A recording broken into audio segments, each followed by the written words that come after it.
There are golf trips, and then there is the trip Clay Phillips has planned that should blow all of the other ones out of the water. A lot of dads will get jealous about this. Our very own Jake Gariani caught up with Clay as he gets ready to embark on literally the adventure of a lifetime. Yeah, we are following the incredible journey of a local San Diegan's trip around the country as he gets set to play 50 rounds of golf in 50 days in 50 states. And he's going to do it all for charity.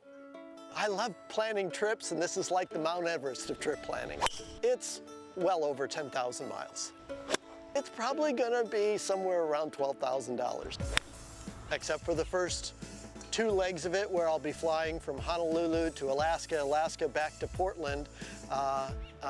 It'll all be driving mostly on 2-lane roads. How is it possible? It was my first thought, and probably yours as well. Sometimes it's going to be 2 rounds in one day, sometimes it's going to be no rounds in a day, because Montana and Wyoming, they're really big states.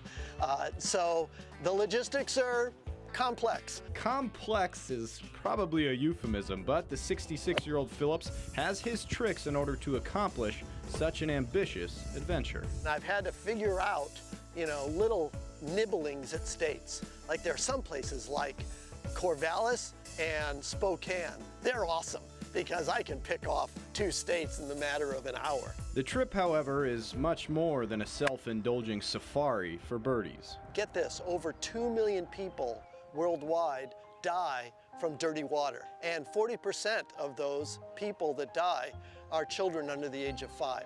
I have real hard time getting my head around that. Clay will be raising funds for 2 different charities, Project Blue and Water First International, all in an attempt to bring easy access for clean water to those who currently do not have it. I've saved enough money for me to pay for this whole goofy endeavor that I'm doing, and so any money that I raise goes directly to one of those 2 charities, and people choose which charity they want to donate to. With 2 months to go, I'm feeling pretty good about the route and where I'm going, but recognizing there are all kinds of things that could go wrong. On a journey like this, setbacks and mishaps can happen at any moment, but one very serious fear keeps Clay up at night. The thing recently I've really been anxious about, because I've been playing terrible golf in the past few weeks, is that I'll have 50 straight days of horrible golf. That would be a disaster. It is so exciting to think that on day 1, I'm going to play on a course in Hawaii with beautiful palm trees and view of the ocean maybe. And then the very next day, I will be at the foot of Denali with, big conifer trees outside of Anchorage, Alaska. And then day 3, I'll be back in Portland, in the rolling hills east of Portland. So just that is pretty darn cool.